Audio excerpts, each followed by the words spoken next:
नमस्कार साथियों, आदिशक्ति सर्विसेज के YouTube चैनल में आपका स्वागत है। वीडियो को लाइक करें और शेयर करें।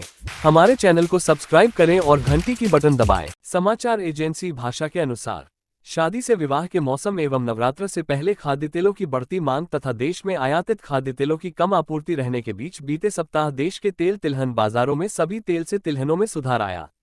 इस दौरान सरसों, मूंगफली, सोयाबीन तेल तिलहन, कच्चा पाम तेल, सीपीओ एवं पामोलीन तथा बिनौला तेल तेजी दर्शाते बंद हुए। बाजार के जानकार सूत्रों ने कहा कि समीक्षाधीन सप्ताह से पहले सरसों की मंडियों में आवक 16 से 25 लाख बोरी तक जा पहुंची थी। इसके अलावा हरियाणा और श्रीगंगानगर में सरसों की फसल देर से आती है, इसलिए अप्रैल में सरसों की आवक बढ़ने की अपेक्षा की जा रही थी, लेकिन आवक बढ़ने के बजाय 9 से 9.25 लाख बोरी पर स्थिर बनी हुई है। इस बीच अधिकांश राज्यों में न्यूनतम समर्थन मूल्य (एमएसपी) पर सरसों की सरकारी खरीद भी शुरू हो गई है। पहले कुछ विशेषज्ञ आने वाले दिनों में सूरजमुखी और सोयाबीन का आयात बढ़ने की बात करते, वे अब चुप हैं। किसान भी समझ गए हैं कि सरसों की फसल का दाम तोड़ने के लिए ये चर्चा फैलाई गई थी। सूत्रों ने कहा कि देश में पैसे की तत्काल जरूरत रखने वाले छोटे व सीमांत किसान ही अपने माल बेच रहे हैं, लेकिन अब बड़े और मजबूत किसान सही दाम के इंतजार में सरसों संभल कर बेच रहे हैं और एमएसपी पर सरकारी खरीद बढ़ने का भी इंतजार करते नजर आ रहे हैं। अप्रैल में सरसों की आवक 15 से 16 लाख बोरी हो जानी चाहिए थी, जो 9.25 लाख बोरी पर स्थिर बनी हुई है। सूत्रों ने कहा कि खाद्य तेलों की आपूर्ति नहीं बढ़ी है, लेकिन खुदरा बाजार में सभी खाद्य तेलों की मांग जरूर बढ़ गई है। दूसरी ओर सोयाबीन के किसान परेशान हैं, क्योंकि सोयाबीन के दाम एमएसपी से 1 से 2% नीचे बोले जा रहे हैं। किसानों को पहले सोयाबीन के एमएसपी से कहीं काफी बेहतर दाम मिलते रहे हैं और कम दाम पर बिकवाली से बच रहे हैं। उनके पास सोयाबीन तिलहन का काफी स्टॉक बचा हुआ है, जो आयातित खाद्य तेलों के थोक दाम सस्ता होने की वजह से खपने में नहीं आ रहा है। सूत्रों ने कहा कि कपास की आवक 50 से 52 हजार गांठ रह गई है। कपास से निकलने वाले बिनौला खल का सबसे अधिक इस्तेमाल मवेशियों के आहार के लिए किया जाता है। गुजरात के कृषि मंत्री ने भी हाल में नकली बिनौला खल की बिक्री को लेकर चिंता जताई है।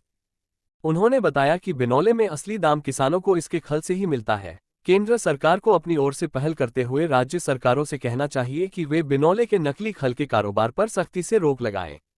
बीते सप्ताह सरसों दाने का थोक भाव 60 रुपये की तेजी के साथ 5,435 से 5,475 रुपये प्रति क्विंटल पर बंद हुआ।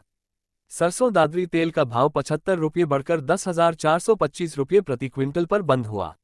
सरसों पक्की और कच्ची घानी तेल का भाव क्रमशः 15 से 15 रुपये की तेजी के साथ क्रमशः 1765 से 1865 रुपये और 1765 से 1880 रुपये टिन 15 किलो पर बंद हुआ।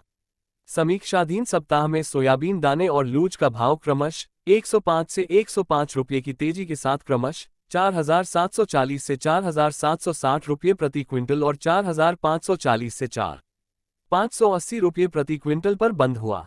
इसी तरह सोयाबीन दिल्ली, सोयाबीन इंदौर और सोयाबीन डीगम तेल का भाव क्रमशः 150 रुपये, 100 रुपये और 50 रुपये की तेजी के साथ क्रमशः 10,700 रुपये और 10,450 रुपये और 9,075 रुपये प्रति क्विंटल पर बंद हुआ।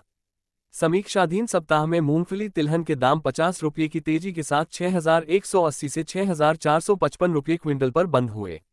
मूंगफली गुजरात और मूंगफली सॉल्वेंट रिफाइंड तेल के भाव भी क्रमशः 150 रुपये और 20 रुपये की तेजी के साथ क्रमशः 15,000 रुपये क्विंटल और 2,270 से 2,545 रुपये प्रति टिन पर बंद हुए। समीक्षाधीन सप्ताह में कच्चा पाम तेल सीपीओ 325 रुपये की तेजी के साथ 9,450 रुपये प्रति क्विंटल पर बंद हुआ। पामोलीन दिल्ली का भाव 250 रुपये की तेजी के साथ 10,750 रुपये प्रति क्विंटल तथा पामोलीन एक्स कांडला तेल का भाव 200 रुपये की तेजी के साथ 9,800 रुपये प्रति क्विंटल पर बंद हुआ। तेजी के आम रुख के अनुरूप बिनौला तेल भी 150 रुपये मजबूत होकर 9,700 रुपये प्रति क्विंटल पर बंद हुआ।